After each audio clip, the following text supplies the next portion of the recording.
সুপ্রিয় শিক্ষার্থী বন্ধুরা, দ্য স্টাডি বি চ্যানেলে তোমাদেরকে স্বাগতম। আমরা নবম দশম শ্রেণীর উচ্চতর গণিত নিয়ে আলোচনা করছিলাম। এর ধারাবাহিকতায় এ পর্যায়েতে আমরা প্রথম অধ্যায় সেট ও ফাংশন এটা নিয়ে আলোচনা করব।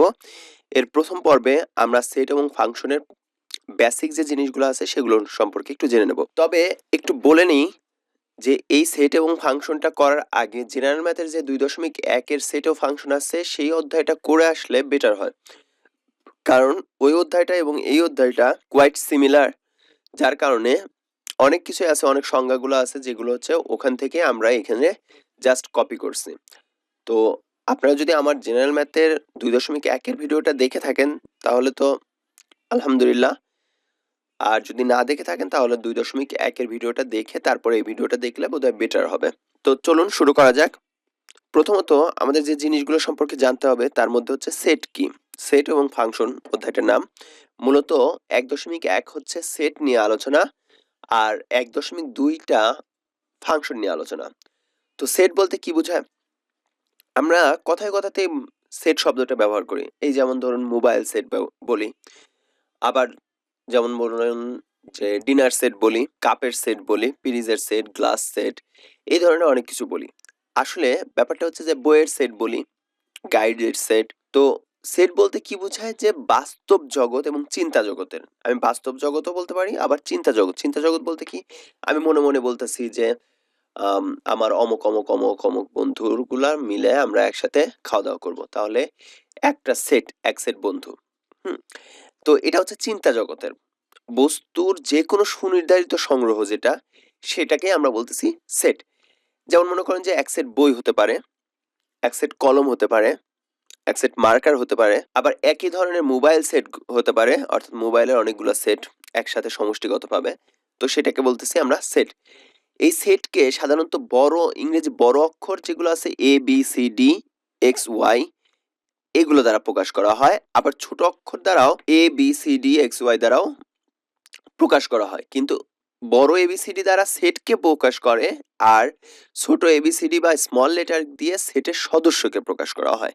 যেমন ধরুন আমি যদি বলি যে কোনো একটা সেট দেওয়া আছে ক্যাপিটাল অক্ষরে এ, তো এই সেটের উপাদানগুলোকে আমরা যখন বলবো উপাদানগুলো বলবো, তখন আমরা সেগুলোকে স্মল লেটারে লিখবো, যেমন এ বি সি।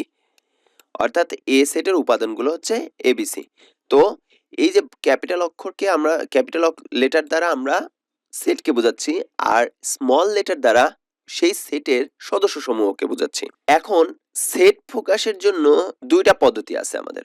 আমরা দুইটা পদ্ধতিতে সাধারণত সেট প্রকাশ করতে পারি। যেমন এই মাত্র একটা সেট প্রকাশ করলাম, এর বাইরেও আমরা সেট প্রকাশ করতে পারি আরেকটা পদ্ধতিতে। তার আগে একটু চিন্তা করি। যেমন আমি বলতে পারি যে ক্লাস নবম শ্রেণীর বিজ্ঞান বিভাগের সকল শিক্ষার্থীরা, তাহলে আমি কিন্তু স্পেসিফিক কোনো নাম নেইনি যে অমক তমক সে, তাহলে তারা একটা সেট। বিজ্ঞান বিভাগের সকল শিক্ষার্থীরা নবম শ্রেণীর মধ্যে বিজ্ঞান বিভাগের মধ্যে যতজন স্টুডেন্ট আছে সবাই এই সেটের অন্তর্ভুক্ত। আর আমি যদি বলি যে নবম শ্রেণীর শিক্ষার্থীদের মধ্যে তনু, তপু, অনু, সাগর, সামি, এগুলো এই কয়েকজনকে যদি আমি বলি পার্টিকুলারলি, তার মানে এটাও কিন্তু একটা সেট বলতেছি। তো বেসিক্যালি দুই ধরনের সেট প্রকাশ করা হয়। এক হচ্ছে তালিকা পদ্ধতি, যে তালিকা পদ্ধতি বলতে বোঝাচ্ছে কি, যে ট্যাবুলার মেথড বা রোস্টার মেথডও বলে ইংরেজিতে। এই মেথডটা বলতে কি, যে তালিকা করে দিলাম, নাম ধরে ডেকে নিলাম। আমি কয়েকজনের নাম ধরে ডেকে নিলাম, সেটাকে বলা হচ্ছে তালিকা পদ্ধতি।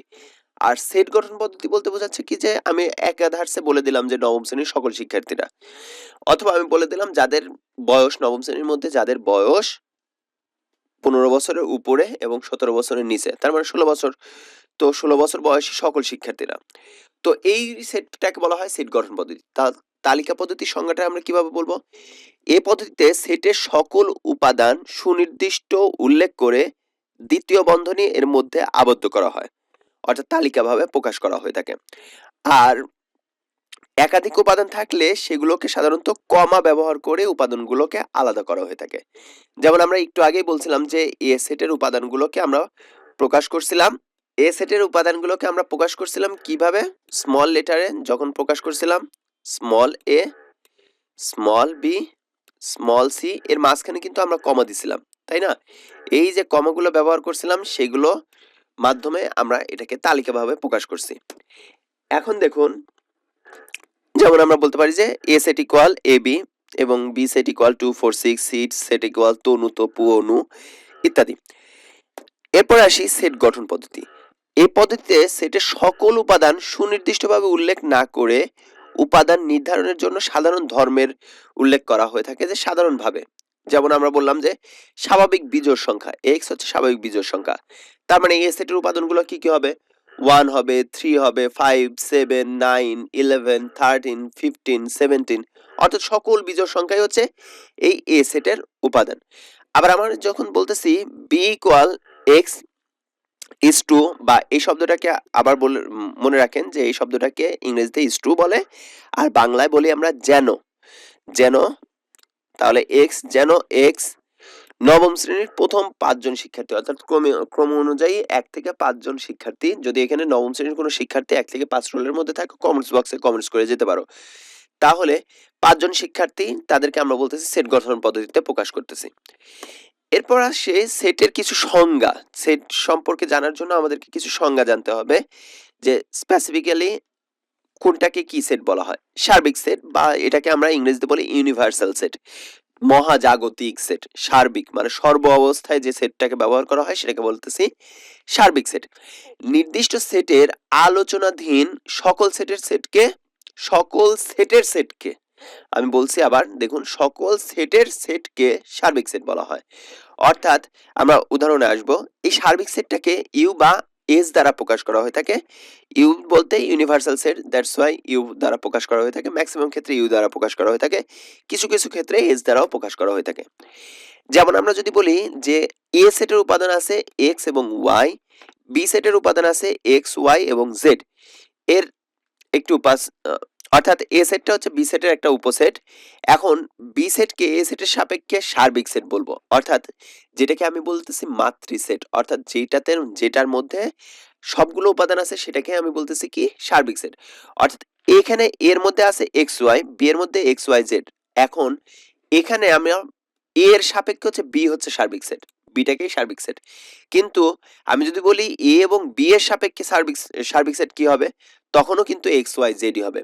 কিন্তু যদি আমি আলাদাভাবে কিছু বলতাম, এক্স ওয়াই, এখানে যদি বলতাম যে ডাব্লিউ এক্স ওয়াই জেড বা ডাব্লিউ এক্স ওয়াই, তখন এ এবং বি এর জন্য সার্বিক সেট হতো, সার্বিক সেট ইউ দ্বারা প্রকাশ করা হয়। ইউ হতো কত? ডাব্লিউ থেকে শুরু করে জেড পর্যন্ত, W, W X Y and then Z. তো এই কয়টা হতো তখন এটা সার্বিক সেট। আবার তাহলে আমরা বলতেছি যে আলোচনা সংশ্লিষ্ট সকল সেট যদি একটি নির্দিষ্ট সেটের উপসেট হয়, তবে ওই নির্দিষ্ট সেটকে আমরা বলতেছি, ওই নির্দিষ্ট সেটের উপসেটগুলোর সাপেক্ষে সার্বিক সেট আমরা বলতেছি। তার মানে আমরা যে সেটগুলো থাকে সেই সেটগুলোর সাপেক্ষে আমরা উপসেট, সেই সেটের উপসেটের সাপেক্ষে আমরা সার্বিক সেট নির্ণয় করে থাকি। এখন দেখুন সসীম সেট বলতে কি বোঝায়। যে সেটের উপাদান সংখ্যা গণনা করা যায়, আমি গণনা করতে পারবো, সেই সেটের উপাদান সংখ্যাকে আমরা বলতেছি সসীম সেট। যেমন বলতেছি যে D equal X Y Z equal 3 6 থেকে ডট ডট ডট 60 পর্যন্ত। তার মানে আমি 60 পর্যন্ত বলছি কিন্তু। তো তার মানে আমরা এখান থেকে অবশ্যই গণনা করতে পারবো যে 3 থেকে শুরু করে 60 পর্যন্ত, 3 6 9 এভাবে বাড়তে বাড়তে 12 15 16 15 18 এরকম করে পর্যায়ক্রমিকভাবে 60 পর্যন্ত সর্বশেষ।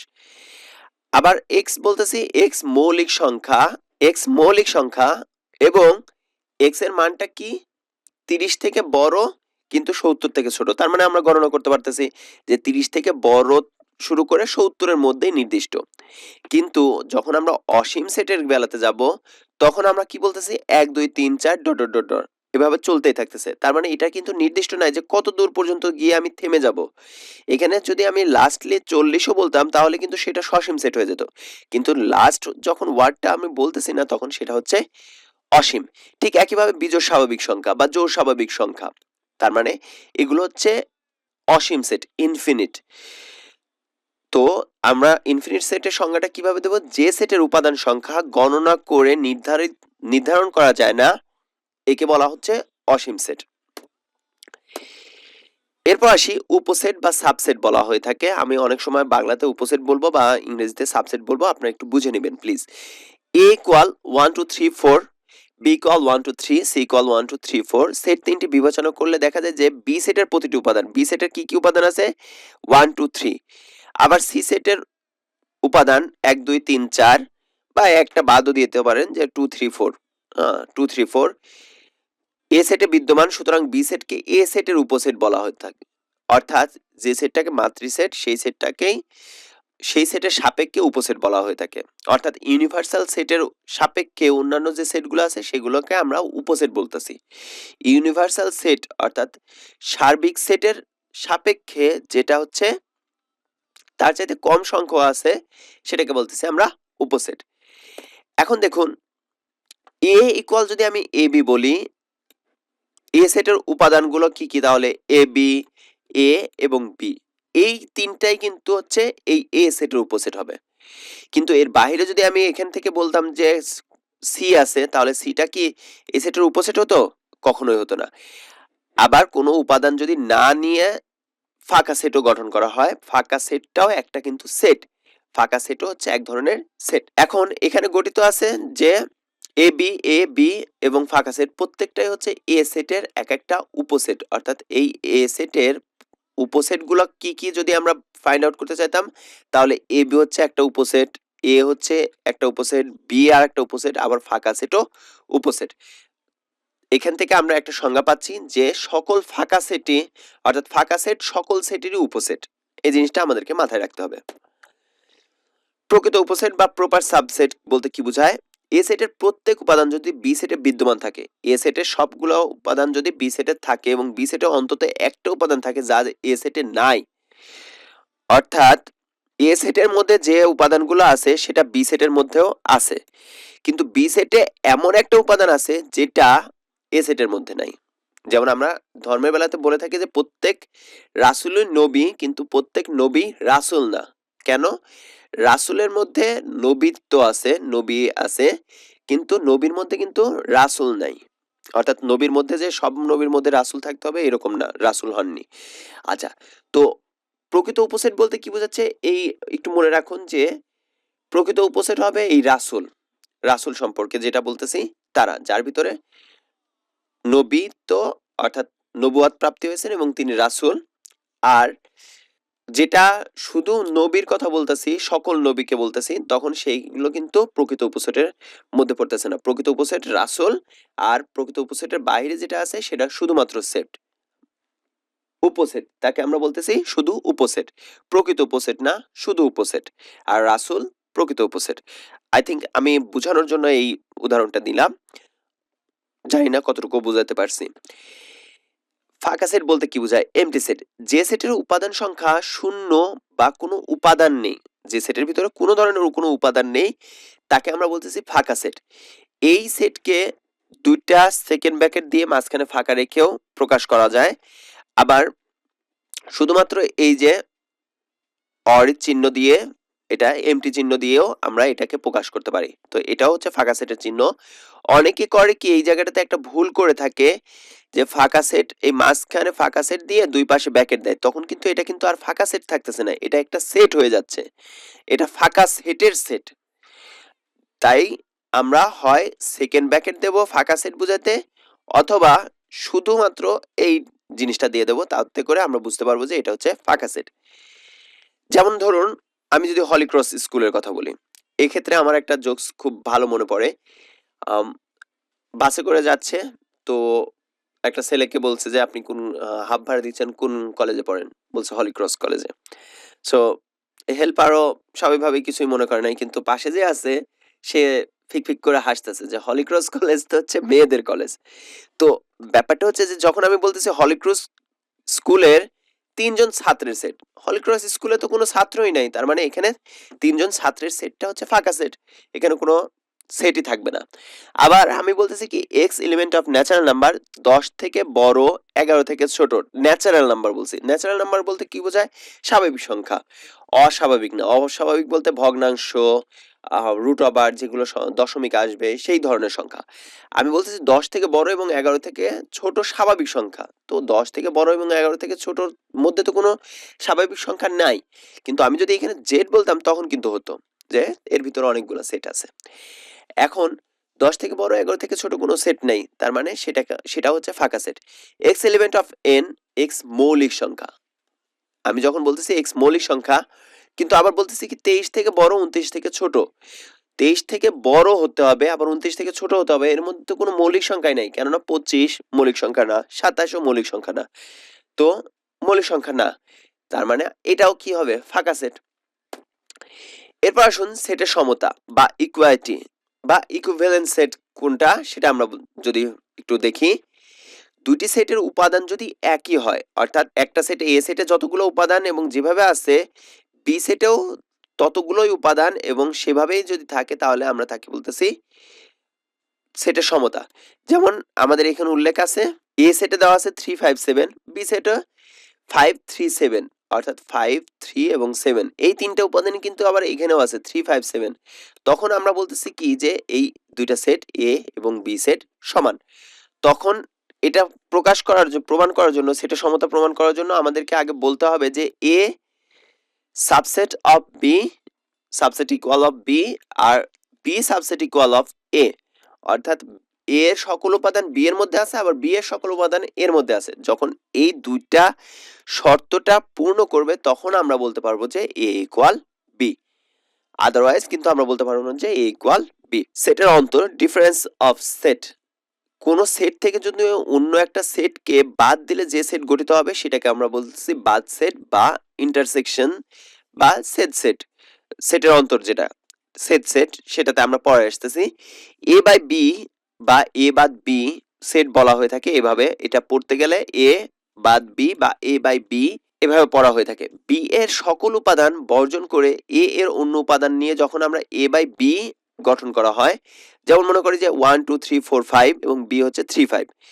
এখন এর থেকে যখন আমরা বি বিয়োগ করব, এখানে 3 এবং 5 আছে, তার মানে 3 এবং 5টা বাদ যাবে, তার মানে থাকবে কি 1 2 এবং 4। এই জায়গাটাতে একটা জিনিস বলে রাখি, দেখুন অনেকে করে কি যে মনে করেন যে এই বি সেটের এখানে 3 5 এর পরে এখানে 6 আছে, তখন করে কি এই 3 এবং 5 তো বিয়োগ করে, কিন্তু 6টা আবার এর সাথে লিখে দেয় 1 2 4 এবং 6। দেখুন আমি এ থেকে বি বিয়োগ করতেছি। আমি সবসময় একটা উদাহরণ দিয়ে থাকি, আপনার কাছ থেকে কেউ এক হালি ডিম পায়, আপনার কাছে ডিম না থেকে একটা আপেল আছে, তিনটা ডিম আছে আর একটা আপেল আছে, আপনি কি তিনটা ডিম এবং একটা আপেল দিলে পারে সেই মানুষটা মেনে নেবে যে আসলে আমি ডিমটা শোধ হয়ে গেল? আপনার যতগুলা ডিম আছে নিছেন ততগুলাই তো ডিম তাকে দিতে হবে, অর্থাৎ 4টা ডিম তাকে দিতে হবে, তাই না? তো 3টা ডিম যদি আপনি দিয়ে দেন, তার মানে আপনার কাছে আপেল থাকতেছে, কিন্তু সে পাওনা থাকতেছে, সেটা সমস্যা না, কিন্তু আপনার কাছে শুধু আপেল থাকতেছে। এখন চিন্তা করুন যে কেউ আপনার কাছ থেকে আপেল পায়, আপনি তাকে ডিম দিতে চাচ্ছেন, আপনার কাছে 3টা ডিম আছে, তার মানে সেই আপেল তো সে পাওনা হচ্ছে না, তো আপনার আপেল তো বিয়োগ হলো না। সো এই জন্য বলবো কি যে যে জিনিসটা ডান পাশে থাকবে বিয়োগ করা হয়ে থাকে, সেই জিনিসটা ওভাবেই থাকবে। যদি প্রথম সেটের মধ্যে না থাকে তাহলে বিয়োগ করার পরেও ওই সেটটা থাকবে না আর, অর্থাৎ তখন এখানে যদি 3 5 এবং 6 থাকতো তাহলে কিন্তু 6টা এখানে লেখা যাবে না, 1 2 এবং 4টাই হবে ওই সেটটার হচ্ছে অন্তর। পূরক সেট বলতে কি বোঝায়? আমরা বলে থাকি যে ইউ হচ্ছে সার্বিক সেট, আর এ সেটকে যখন ইউ এর উপসেট আমরা বলে থাকি যে যে কোনো সেটই হচ্ছে সার্বিক সেটের উপসেট। এ সেটের বহির্ভূত সকল উপাদান নিয়ে গঠিত সেটকে বলা হয়ে থাকে এ সেটের পূরক সেট। অর্থাৎ মনে করুন যে আপনার এটা হচ্ছে টোটাল সার্বিক সেট। এখন এই সার্বিক সেটের ভিতরে আপনি একটা জায়গাটাকে ই করলেন যে বৃত্ত ভরাট করলেন, এই অংশটা আপনি বললেন এ। এখন এই বৃত্তটা বাদ দিয়ে বাকি যে অংশগুলো থাকবে, অর্থাৎ এই চারপাশ দিয়ে যে অংশটা থাকবে সেটাকে আমরা বলতেছি, এখানে দাগ দিয়ে যদি আমি বলি তাহলে এই সম্পূর্ণ অংশটাই হচ্ছে এটার পূরক সেট। অর্থাৎ এর অংশটুকু বাদ দিয়ে বাকি অংশটুকু যা আছে সবগুলোই হচ্ছে এটার পূরক সেট। তাহলে পূরক সেট সেটটাকে উপরে একটা দাগ দিয়ে অর্থাৎ এর উপরে একটা স্মল দাগ দিয়ে অথবা এর উপরে একটা সি ব্যবহার করে প্রকাশ করা হয়ে থাকে। গাণিতিকভাবে যখন আমরা প্রকাশ করব এর উপরে সি ইকুয়াল ইউ বা ইউ বাদ এ। তো এটা হচ্ছে পূরক সেট। এবার আসি সেটের সংযোগ। আমরা সেটের অন্তরটা দেখছিলাম একটু আগে, এই পর্যায়টাতে সেটের সংযোগটা দেখব। দুই বা ততোধিক সেটের সকল উপাদান নিয়ে গঠিত সেটকে বলা হয়ে থাকে সংযোগ সেট। যেমন এ এবং বি এর সংযোগ সেট এ ইউনিয়ন বি, এটাকে ইউনিয়ন বলা হয়ে থাকে বা এ সংযোগ বি বলা হয়ে থাকে। আপনারা এভাবে পড়তে পারেন এ সংযোগ বি অথবা এ ইউনিয়ন বি, দুইভাবেই পড়া যায়। সেট গঠন পদ্ধতিতে যখন আমরা বলবো যে এ ইউনিয়ন বি, সেটা সমান হবে এক্স এলিমেন্ট অফ এ অথবা এক্স এলিমেন্ট অফ বি, অর্থাৎ এর উপাদানগুলোকেও আমার নিতে হবে আবার বি এর উপাদানগুলোকেও নিতে হবে, সেটাকেই বোঝায় হচ্ছে সংযোগ সেট। আর দুটার মধ্যে যদি কমন কোনো কিছু থাকে তাহলে সেটাকে আমরা একবার নেব। সেটের সেট বা ইন্টারসেকশন অফ সেট যখন আমরা বিয়োগ করি একটু যখন আমরা কমন গুলোকে শুধুমাত্র ফাইন্ড আউট করতে চাই তখন সেটাকে বলা হয় সেটের সেট। দুই বা ততোধিক সেটের সাধারণ উপাদান নিয়ে গঠিত সেটকে তাদের সেট বলা হয়ে থাকে। সাধারণ উপাদান, আগে বলছি যে সকল উপাদান নিয়ে, একটু সংজ্ঞাটা দেখবেন। সকল উপাদান নিয়ে গঠিত সেটকে বলা হয় সংযোগ সেট। আর সাধারণ উপাদান বলতে কি, যে দুইটার মধ্যেও আছে, এর মধ্যেও আছে বি এর মধ্যেও আছে। আমি যদি বলি যে আপনাদের ক্লাসের মধ্যে ক্লাস 9 এর মধ্যে যতজন মেহেদি আছে এবং ক্লাস 10 এর মধ্যে যতজন মেহেদি আছে সবাইকে একসাথে নিয়ে আসতে হবে। তো সেটার জন্য আমি বললাম কি যে এসএসসি সিলেবাসের মেহেদি এখানে আসো। তার মানে শুধুমাত্র আমরা মেহেদি নামের যতগুলো আছে তাদেরকে বাছাই করতেছি। এখন 9 এবং 10 এর মধ্যে তো অনেক কিছুই থাকে, অনেক স্টুডেন্ট থাকে, তার ভিতর থেকে তো আমি সব স্টুডেন্টকে নিচ্ছি না, অর্থাৎ বেছে বেছে দুইটার মধ্যে কমন যেগুলো কমন নাম সেগুলোকে আমরা নিয়ে নিচ্ছি। তো সেটাই বোঝায় যে এই ইন্টারসেকশন অফ বি দ্বারা প্রকাশ করা হয়ে থাকে। তাহলে আমরা এটাকে পড়বো এ সেট বি বা এ ইন্টারসেকশন অফ বি। এরপর আসুন নিঃচ্ছেদ সেট বা ডিসজয়েন্ট সেটস। দুই সেটের মধ্যে যদি কোনো সাধারণ উপাদান না থাকে, অর্থাৎ দুইটার মধ্যে কোনো কমন কিছুই নাই, তখন পরস্পরকে আমরা বলতেছি নিঃচ্ছেদ সেট। মনে করি এ এবং বি দুইটা সেট, এ ইন্টারসেক্ট বি ইকুয়াল ফাঁকা সেট, অর্থাৎ দুইটার ভিতরে কমন কিছুই পাওয়া যায় নাই। আমি বললাম যে ক্লাস 9 এবং ক্লাস 10 এর মধ্যে যতজন মেহেদি আছে আসো। এখন দুটা ক্লাসে কোনো মেহেদি নামে কেউই নাই, তো তাহলে সেই ক্ষেত্রে কি হবে, এ নবম শ্রেণী ইন্টারসেক্ট দশম শ্রেণী ইকুয়াল ফাঁকা সেট, অর্থাৎ দুইটার মধ্যে সেটটা হচ্ছে নবম এবং দশম শ্রেণীর ফাঁকা সেট। শক্তি সেট বলতে কি বোঝায়, এ সেটের সকল উপসেটের সেটকে এ এর শক্তি সেট বলা হয় এবং পি এ দ্বারা পাওয়ার, যেহেতু এটার ইংরেজি হচ্ছে পাওয়ার, তাহলে পাওয়ার সেট পাওয়ার অফ এ দ্বারা প্রকাশ করা হয়ে থাকে। অর্থাৎ আমি এটাকে এভাবে বলে থাকি, আপনার কাছে 5টা ড্রেস আছে, আপনি অর্থাৎ 5 সেট ড্রেস আছে, 5টা সেট ড্রেসটাকে কি কিভাবে পরে আসতে পারবেন সেটাই হচ্ছে আপনার পাওয়ার সেট। যেমন হচ্ছে আপনার সাদা শার্ট, কালো প্যান্ট, নীল শার্ট আর হচ্ছে ঘি কালার প্যান্ট, এই ধরনের এরকম করে 5 ধরনের জিনিস আছে। তাহলে আপনি কি এক্সচেঞ্জ করে করে সাদা শার্টের সাথে কালো প্যান্ট পরলেন, আবার সাদা শার্টের সাথে আপনি ঘি কালার প্যান্ট, এভাবে আলাদা আলাদা ভাবে কিন্তু সেটটা তৈরি করতে পারতেছেন। অর্থাৎ যত উপায়ে আপনি ওই জিনিসগুলোকে সাজাইতে পারবেন সেটাকে বলতেছি আমি শক্তি সেট, যত উপায়ে সাজানো যায়। কিন্তু একই জিনিসটা আবার দুই ভাবে নেওয়া যাবে না, যে একইভাবে দুইটা আমি নিয়ে নিলাম। যেমন আমরা একটা উদাহরণের সাথে বুঝাই, যেমন মনে করেন যে এ ইকুয়াল এম এন দেওয়া আছে একটা সেট, এ সেটের উপাদান সমূহকে আমি কত ভাবে লিখতে পারি, এম এন লিখতে পারি প্রথমত, তারপরে আমি শুধু এমটাকে লিখতে পারি, শুধু এনটাকে লিখতে পারি, আবার দুইটা কোনোটাই নাও লিখতে পারি, তাই না? সেটা হচ্ছে ফাঁকা সেট।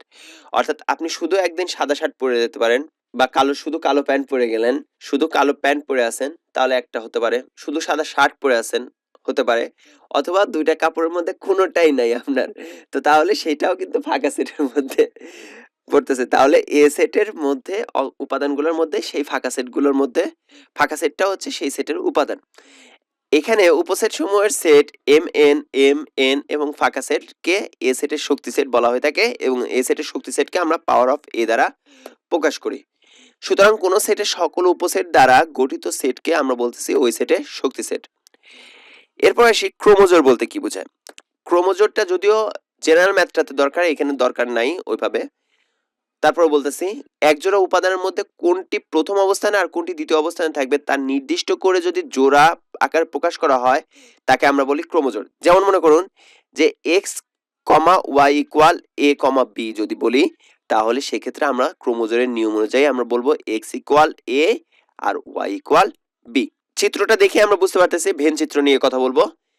জন ভেন, যিনি 1834 সালে জন্মগ্রহণ করেন এবং 1883 সালে তিনি মৃত্যুবরণ করেন, চিত্রের সাহায্যে সেটের প্রকাশ করেন। অর্থাৎ একটা চিত্র তৈরি করলেন, বিভিন্ন ধরনের চিত্র, যে বক্সের মধ্যে থেকে আমি অঙ্ক করার জন্য একটা ত্রিভুজ আকার অংশ কেটে নিলাম। তো এইভাবে যখন প্রকাশ করতেছে চিত্র আকারে, তখন তিনি অনেকগুলো অঙ্ক করতে পারলেন এই সেটের মাধ্যমে, মানে এই চিত্রের মাধ্যমে। তখন এই চিত্রগুলোকে বলা শুরু হলো ভেন চিত্র বা ভেন ডায়াগ্রাম। এখন তিনি বিভিন্ন ধরনের জিনিস নিয়েছিলেন, যে আয়তাকার কিছু অংশ কেটে নিয়েছিলেন, বৃত্তাকার কিছু অংশ কেটে নিয়েছিলেন, ত্রিভুজাকার কিছু অংশ। তো সেটা তার নাম অনুসারে এটাকে বলা হয় যে ভেন চিত্র। কোন সেটের একাধিক উপসেটের মধ্যে সম্পর্ক নির্দেশ করাকেই বলা হয়ে থাকে জ্যামিতিক চিত্রের মাধ্যমে যদি প্রকাশ করা হয় সেটাকে বলা হয় ভেন চিত্র। বিভিন্ন আকারের জ্যামিতিক চিত্র হতে পারে, যেমন হচ্ছে আয়তাকার ক্ষেত্র হতে পারে, বৃত্তাকার ক্ষেত্র হতে পারে, ইত্যাদি বিভিন্ন ধরনের হতে পারে। যেমন এখানে কিছু কিছু এ ইউনিয়ন বি যখন আমরা বুঝাবো, তখন শুধুমাত্র কিন্তু এই গাঢ় অংশটুকু, যে এ এবং বি এর মধ্যে যতটুকু আছে সেই অংশটুকু আমরা প্রকাশ করতেছি এ ইউনিয়ন এ ইন্টারসে। যখন এ ইউনিয়ন বি বলতেছি, তখন এ এবং বি এর মধ্যে যেটা কমন আছে সেটা সহ বাকি অংশটুকু, অর্থাৎ এই কালো অংশটুকু বা এই কালো অংশটুকু, অর্থাৎ দুইটার মধ্যে কমন আনকমন যা কিছু আছে সবকিছু। আর যখন আমি ইন্টারসেক্ট বলতেছি, তখন শুধুমাত্র মাঝখানের যে কালো অংশটুকু, কমন যেটুকু দুইটার মধ্যেই আছে, সেটাকে বলতেছি আমি ইন্টারসেক্ট। তার মানে অঙ্কে করার ক্ষেত্রে কিন্তু আমরা এই চিত্রের মাধ্যমেও বুঝাতে পারবো যে ওই অঙ্কগুলো ইন্টারসেক্টেডটা বা এইটা ইন্টারসেক্টের মধ্যে পড়বে বা এটা ইউনিয়নের মধ্যে পড়বে। যখন এর উপরে প্রাইম বলতেছি, তখন এ সেট, তার মানে সেটাকে আমরা বলতেছি এই যে গাঢ় এই অংশটুকু ইউ থেকে বাদ দিচ্ছি কোনটা, এটা। তাহলে এই বাকি অংশটুকু, অর্থাৎ এই গোলের অংশটুকু বাদ দিয়ে বাকি যে অংশটুকু ছাই কালারের মতন হয়ে আছে, সেই অংশটুকুই বলতেছি এ প্রাইম বা পূরক সেট। এক এক মিল বা এক এক সেট বলতে কি বোঝায়? যদি এ সেটের প্রতিটি উপাদান বি সেটের একটি বা এবং কেবল একটা উপাদান এবং বি সেটের প্রতিটি উপাদানের সাথে এ সেটের একটা এবং কেবল একটা উপাদানের মিল তৈরি করা যায়, তাকে আমরা বলতেছি এ এবং বি সেটের মধ্যে এক এক মিল বলা হয়ে থাকে। অর্থাৎ যেমন আমি যদি বলি যে সজীব, সজীবের সাথে আমি বললাম ঢাকা, ঢাকা। তারপরে আমি সাগর বললাম, সাগরের সাথে আমি বললাম রাজশাহী, আর দ্বারা প্রকাশ করি। আবার বললাম তনু, তনুর সাথে আমি বললাম নাটোর। এখন আমি সজীবের সাথে শুধুমাত্র ঢাকাকে নিয়ে থাকলাম, যে সজীব ঢাকাতে থাকে, সাগর রাজশাহীতে থাকে, তনু নাটোরে থাকে। এখন একটার সাথে যখন একটা উপাদান সম্পর্ক তৈরি করতেছি, তখন আমরা বলতেছি তাহলে এক এক মিল বা ওয়ান ওয়ান কারেসপন্ডেন্স সেট।